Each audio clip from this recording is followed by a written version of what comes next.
जंतर मंतर पर हमारे मोहम्मद नज़ीर मुझे मिले हैं, ये भी कश्मीर से हैं। कश्मीर का मुद्दा जो अभी चल रहा है द कश्मीर फाइल्स को लेकर, सर उससे बहुत ज़्यादा वाकिफ़ हैं।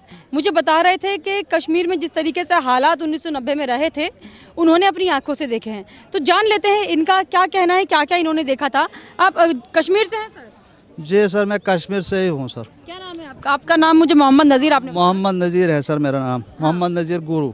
अच्छा। हाँ। 1990 में ये जो फिल्म आई है द कश्मीर फाइल्स, ये उस इंसिडेंट पे है जब कश्मीरी पंडितों को मारा गया था, नरसंहार हुआ था। क्या हुआ था उस वक्त, आप मौजूद थे? देखिए, पहले तो हम ये जानते हैं कि कश्मीरियों, मुसलमानों और हिंदुओं में, ये पंडितों में आपस में प्यार मोहब्बत था। एक ही ज़ियारत पे जाते थे, माथा टेकते थे, कोई हाथ उठाता था, लेकिन शादी ब्याह होता था तो आपस में एक दूसरे का दावतनामा भी पेश होता था। अच्छा अच्छा। तो लेकिन बाद में ये सरकार लोग जो है ये मिल गए ऊपर की सरकार से। तो ये एक ये डॉक्टर अब्दुल्ला है जी, और दूसरा वहाँ कांग्रेस का पार्टी, इसका नाम था कोड बकरा। अच्छा। शेर और बकरा लड़ रहा था। फिर हमारे करीबन हमारे बाबा लोग जिंदा थे तो हम स्कूल में जा रहे थे, तो बचपन की बात है। फिर उस टाइम जो ये 1990 की पहले की बात है जी, फिर स्कूलों में आग लगाए, सरकारी बिल्डिंग जला दी गई। किसने लगाया आग? ये वही सरकार लोग कर रहे थे। शेर, जी, शेर और बकरा लड़ रहा था। अच्छा, ये मतलब किससे मिले हुए थे? कांग्रेस सरकार? शेर शेख अब्दुल्ला का पार्टी और बकरा जो था कांग्रेस वाला, और ये वहाँ के लोगों को बलि का बकरा बना दिए। अच्छा। जी जी, मेन मैटर तो ये है जी। फिर इसमें बेचारे पंडित लोग गए और नाम कश्मीरियों का लग गया, लेकिन ये लोग ऊपर से हथियार, पैसा, इनके पास सारा कुछ आता था। ठीक है जी, हर घर में हथियार बांटना, और जो 100 साल का उम्र भी है उसको भी हथियार देना, ये इनका काम था जी, इनका धंधा था जी ये। तो फिर जो है हम जम्मू आ गए, पुलिस कश्मीर टू जम्मू आ गए। पुलिस लाइन में हमारा घर है जी। ये अभी नई की बात है, नोटबंदी और बेटी बचाओ से पहले की बात है सर। तो फिर जी वहाँ हमारी 6 साल की बेटी एक सौतेले के साथ कुछ मैटर चल रहा था। एक सौतेले ने हमारा जो है उसको पढ़ाई लिखाया, लेकिन वो नाफरमान हो गया। ये घर का मैटर था। तो इसमें जो है 6 साल की बेटी में मुझे, मेरी घर में थी, तो उसको जो है पुलिस ने वहाँ अगवा करवाया। ये पिछली सरकारों का कर्म है जी। तो वो भी कांग्रेस से मिले थे। अच्छा। जी जी, और इन्होंने जो है वहाँ पुलिस कॉलोनी में ही मेरी बेटी को अगवा करवाया और मेरा बैंक बैलेंस साफ करवाया और मेरा मकान का जो है पावर छीन लिया, मेरा घर का पावर छीन के फिर हमने मोदी सरकार तक ये बात पहुंचा के, और मोदी सरकार ने फिर बेटी बचाओ का मामला लगाया। अच्छा। जी जी, आपने अपनी अर्जी जो है पहुंचाई मोदी जी तक, फिर ये बेटी बचाओ बेटी पढ़ाओ बचाओ। जी जी, फिर बेटी बचाओ आ गया। फिर प्रॉपर्टी का मामला आ गया, भाई जहाँ कब्जा हो रहा है ये नाजायज़ कब्जा छोड़ दो, लेकिन वो लोग जो है फरार हो गए जम्मू से। पुलिस लाइन से उन लोगों ने मेरा दुश्मन को भगा दिया, वहाँ की पुलिस ने। ठीक है सर। तो इसलिए हमें मोदी जी पे पूरा यकीन है, पूरा भरोसा है कि ये देश के लिए, सब के लिए काम करना चाहते हैं, लेकिन इसके पीछे जो है कुछ दुश्मन लगे हैं, जो बाहर के दुश्मन हैं। इनके साथ जो है इनको मीडिया को ही नंगा करना पड़ेगा कि भाई ये बाहर के क्या सोच रहे हैं, क्या प्लान है इनका। ठीक है जी, उनका प्लान यही है कि भाई कश्मीर पे कब्जा करो, और वहाँ के चाहे मुसलमान भी मारे गए, वहाँ के पंडित लोग भी मारे गए, आधे मुसलमान भी मारे गए और पंडित भी मारे गए। ये नहीं कि एक हमारा काबिल डॉक्टर गुरु, जो अफजल गुरु के इलाके का डॉक्टर गुरु, वो काबिल डॉक्टर था, उसका जो है वो वहाँ के लोगों के दिलों में हीरो बन गया और बिल्कुल काबिल डॉक्टर था जी। उसको भी मार दिया गया 1990 की बात। वो आतंकवादी तो नहीं था, डॉक्टर गुरु मुस्लिम है, लेकिन वो सबका इलाज जानता था। बिल्कुल ऐसा हिंदुस्तान में ऐसा डॉक्टर नहीं मिलेगा। अच्छा, जिस तरीके से कांग्रेस जो है बीजेपी पर आरोप लगा रही है कि उस समय जो राज्यपाल थे बीजेपी के थे, क्या कहेंगे, सिचुएशन कौन नहीं संभाल पाया? क्योंकि उमर अब्दुल्ला, जो फारूक अब्दुल्ला थे, फारूक अब्दुल्ला उस समय सीएम थे, वो चले गए थे इस्तीफा देकर, और फिर उसके बाद जो होम मिनिस्टर थे वो मुफ्ती के पिताजी थे, उस वक्त वो भी कुछ काम नहीं कर पाए थे क्या? देखिए सर, मैं तो उस टाइम एक बार मुफ्ती सईद से मुलाकात किया। मैं उसके ऑफिस में गया जम्मू, जब मेरा बेटी का मैटर था, तो वो उस टाइम जिंदा था जी। तो फिर जी वहाँ मैंने ऐसी बात सुन ली कि एक आदमी का पासपोर्ट बनाना है, फिर वहाँ से कोई फ़ोन कर रहा है उसकी सेक्रेटरी को, फ़ोन में ये आवाज़ सुन रहा हूँ, अपने कानों से सुन रहा हूँ, उसका जो है कोई फ़ोन कर रहा है जी, हाँ जी ये तो वो आतंकवादी है, इसको पासपोर्ट कैसे बनाया जाए। तो वो अंदर की उनका प्लानिंग चल रहा था जी। हाँ, आतंकवादी का कोई पासपोर्ट बना रहा था।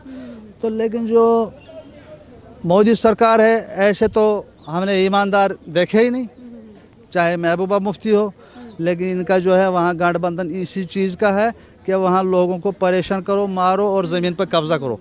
ये इनका प्लानिंग है। तो शेख अब्दुल्ला, उनके बेटे फारूक अब्दुल्ला, तो इन सभी का ये प्लान था। बिल्कुल पहले से ही इनका प्लानिंग है। पहले से ही इनका सरकारी इमारतों को आग लगाना, घरों में आग लगाना, बेटियों पे कब्जा करना। ये मुसलमान पे भी नुकसान हुआ और हमारे हिंदू भाई लोग उनके भी नुकसान हो गए, उनके जान के भी नुकसान और माल के भी नुकसान हो गए। लेकिन ये कश्मीरी भाई लोग ऐसा नहीं चाहते हैं, क्योंकि हमने उनके थाली में खाया, उन्होंने हमारे थाली में खाया, इसलिए हम उनके साथ है, वो हमारे साथ है। हाँ, अगर वहाँ आना चाहते हैं तो वहाँ आराम से रहे, लेकिन इसमें जो है कुछ लोग नकली बैठे हैं। कश्मीर की बात है, इसलिए मोदी सरकार ने ये भी बैन लगाया था, जो जहाँ से आया वो वापस जाओ। बिल्कुल बिल्कुल। लेकिन ये मैटर बाद में हमें समझ आया कि हाँ, कश्मीर में ऐसे नकली लोग बैठे हैं जो बोलते हैं टोपी लगा के हम तो मुसलमान हैं, फिर मुसलमानों को बदनाम करते हैं, बम घेर के कुछ भी करते। और वहाँ मुसलमान बेचारे वो तो दिल के साफ़ है। और हमारा मेहमान नवाजिश तो हिंदुस्तान में मशहूर है, पूरे मुल्क में मशहूर है। कोई भी आ जाए, चाहे यात्रा वाले आ जाए या बाहर के पड़ोसी लोग आ जाए, उनका मेहमान नवाजिश पहले करो। ये कश्मीर का रिवाज है जी। लेकिन हम मेहमान के साथ छेड़खानी नहीं करना चाहते। लेकिन ये बाहर के जो है ये अंदर घुस के अंदर से मार रहे हैं। अब इनका सरकार जो है टाइट हो रहा है, ये मोदी सरकार। तो इसी के लिए हम बैठे हैं कि मोदी सरकार और टाइट हो जाए और पूरे भारत में शांति हो जाए और कश्मीर को भी गंदगी से पाक हो जाए। अच्छा, कश्मीर गंदगी से बाहर जी, कश्मीर जन्नत है, जन्नत का नज़ारा है। लेकिन अगर ये लोग वहाँ गंदगी पैदा करेंगे तो वहाँ बाढ़ तूफान का भी खतरा है। अच्छा जी जी जी। हाँ। तो उस समय जिस तरीके से कश्मीरी पंडितों को मारा गया था, ये जो फिल्म भी बनी है इस पर, लगातार ये सब इस पर विरोध कर रहे हैं विपक्ष के लोग। आपको लगता है वो सब किया कराया उन पिछली सरकारों का था जो उस समय सत्ता में थे? जी बिल्कुल है। हमारे भड़काया गया था क्या लोग? हमारे थाने में एक SHO साहब था हमारे इलाके में, तो उसको भी अंदर से ही मारा गया। अच्छा। 1990 की बात है, अंदर से ही मार दिया गया। बोला ये आतंकवादी नहीं किया, क्योंकि वो तो साफ आदमी थे, हमारे दिल के करीब थे, तो इसलिए उनको भी मार दिया गया। ये पुलिस का मतलब अंदर से भी मिला था। इसलिए मोदी सरकार ने क्या किया, पहले होम मिनिस्टर को बदल दिया। उनको पता लग गया कि यहाँ से नीचे से भी मिलावट है, ऊपर से भी मिलावट है, तो इसलिए मिलावट से हिंदुस्तान को, भारत को पाक होना चाहिए, फिर कश्मीर बच सकता है। अब ऊपर की जो विदेशी सरकार है, इनका प्लानिंग यही है कि कश्मीर पे कब्जा करो, उस पर राज करो, वहाँ की औरतों को चाहे हिंदू बना या मुसलमान, उनका तो कोई मज़हब है ही नहीं, तो वो उसको आतंकवादी भी बना सकते हैं। जी जी जी। चाहते हैं कि बीजेपी सरकार रहनी चाहिए ताकि कश्मीर को बचाया जा सके, क्योंकि जितने भी कड़े कदम हैं बीजेपी सरकार ने उठाए हैं, 370 हटाना हो, 35A हटाना हो, इसको हटने के बाद निजात मिला वहाँ के लोगों को? जी, तब से तो गोलाबारी कम हो रही है, लेकिन बॉर्डर पे ज़्यादा हो रही है। अब मोदी सरकार को धमकी मिल रही है कि नहीं, जंग के लिए तैयार हो जाओ। लेकिन मोदी सरकार सोच रहे हैं कि उस फौजी में भी, सेना में भी हिंदू भी है, मुसलमान भी है, इनके बच्चे भी है पीछे। अब ये ऐसा ना मर जाएंगे, कुछ नुकसान इनका भी ना हो जाए। तो बिल्कुल सोच समझ के मोदी जी कदम उठा रहे हैं, ऐसा जल्दबाजी में कदम नहीं उठाना चाहिए। जी जी जी। चलिए ठीक है। तो देखिए, मोहम्मद नाजिर थे।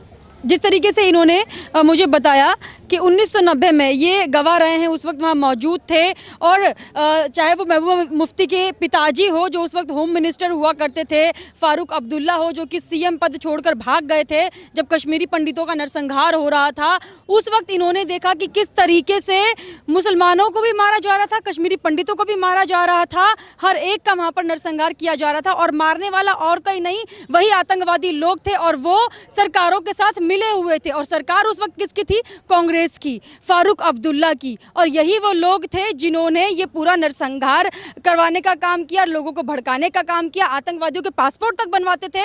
ये मुझे बता रहे हैं कि इन्होंने अपने कानों से सुना है कि जो होम मिनिस्टर थे सईद साहब जी, वो आतंकवादी का पासपोर्ट तक बनवा रहे थे वहाँ पर। और कश्मीर से काफ़ी सारे स्टूडेंट्स थे जो कि पाकिस्तान से आतंकवादी, मतलब जैसे बंदूक चलाना हो, राइफल चलाना हो, इस तरीके की गतिविधियां जो है सीख कर पाकिस्तान से आते थे और कश्मीर में आकर उन्होंने दंगे फसाद किए। आप हमें कमेंट करके जरूर बताइएगा आपका इस पर क्या कहना है। हमारे साथ ऐसे ही बने रहिए। धन्यवाद।